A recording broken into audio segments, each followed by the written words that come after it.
এই ভিডিওতে আমরা আলোচনা করব ক্লাস 6 ইংরেজি বিষয়ের প্রথম ইউনিট টেস্ট পরীক্ষার একটি প্রশ্নপত্র নিয়ে। তোমাদের পরীক্ষা হবে 15 নম্বরের, সময় থাকবে 30 মিনিট। এখানে প্রথম রয়েছে রিডিং সিন। এখানে একটি প্যাসেজ দেওয়া আছে, সেই প্যাসেজটি পড়তে হবে, পড়ার পর যে প্রশ্নগুলো আছে তার উত্তর করতে হবে। প্যাসেজটি হচ্ছে, Bholenath the Potter was out in the night looking for his donkey in the storm. Bholenath কুমোর সেই রাত্রিবেলায় ঝড়ের মধ্যে তার গাধা খুঁজে বেরিয়েছিল। সাডেনলি হঠাৎ হি স অ্যান অ্যানিমাল, সে দেখল একটি প্রাণী, huddled in the dark against the wall of the woman shed. মহিলাটির দেয়ালের আড়ালে অন্ধকারে গাদাগাদি করছিল। এবারে দেখে নেব কোশ্চিনগুলো। Tick the correct alternative. 2 × 1 = 2। এখানে যে সঠিক উত্তর সেখানে টিক দিতে হবে। দুটি প্রশ্ন আছে, প্রতিটি প্রশ্ন মানে 1 করে, মোট 2 নম্বর। প্রথম প্রশ্ন, ভোলেনাথ ওয়াজ এ ফার্মার, উইভার, পটার। এখানে উত্তর হবে সি, পটার। ভোলেনাথ ছিলেন একজন কুমোর। তারপর দুইয়ের প্রশ্ন, Bholenath was looking for his, Bholenath খুঁজছিলেন ডাঙ্কি, টাইগার না হর্স।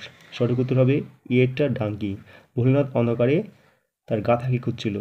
এবার বিয়ের প্রশ্ন, write T for true statement and F for false statement in the boxes below. 1 × 2 = 2।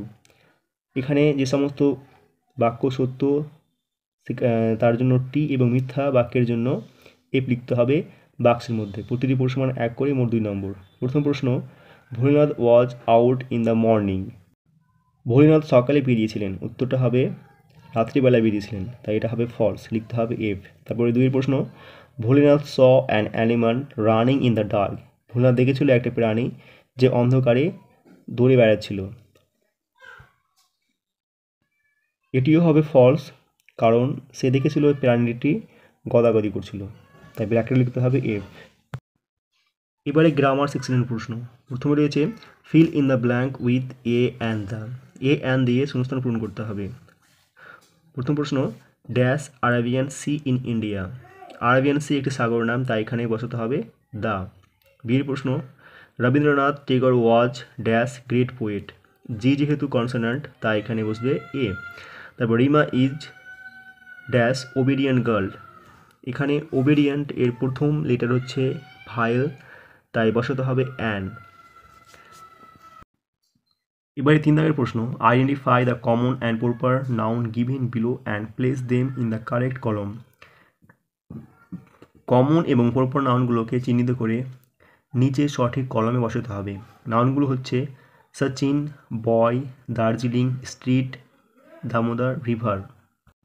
Proper noun বলতে বোঝানো হয় যে সমস্ত নাউন দ্বারা শুধুমাত্র একজন নির্দিষ্ট ব্যক্তি, বস্তু, নদ নদী, পাহাড় পর্বত নাম বোঝায়, সেটি হবে প্রপার নাউন। আর কমন নাউন বলতে বোঝানো হবে যে নাউনের মাধ্যমে কোনো জাতি বা শ্রেণীর সমস্তটাকে বোঝানো হয়, সেটি হবে কমন নাউন। তাহলে সচিন এখানে হবে প্রপার নাউন, বয় এটি হবে কমন নাউন, দার্জিলিং এটি হবে প্রপার নাউন, স্ট্রিট এটিও প্রপার নাউন, সরি এটা হবে কমন নাউন, দামোদর এটি হবে প্রপার নাউন এবং রিভার এটি হবে কমন নাউন। এবারে 4 দাগে রাইটিং স্কিল। এখানে একটি ফ্যামিলির চার্ট দেওয়া আছে, সেই চার্টের উপর ভিত্তি করে 60 ওয়ার্ডের মধ্যে একটি প্যারাগ্রাফ লিখতে হবে।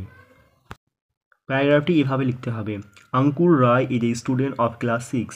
আঙ্কুর রায় হয় ক্লাস 6-এর একজন ছাত্র। His father is Barun Roy, is a teacher.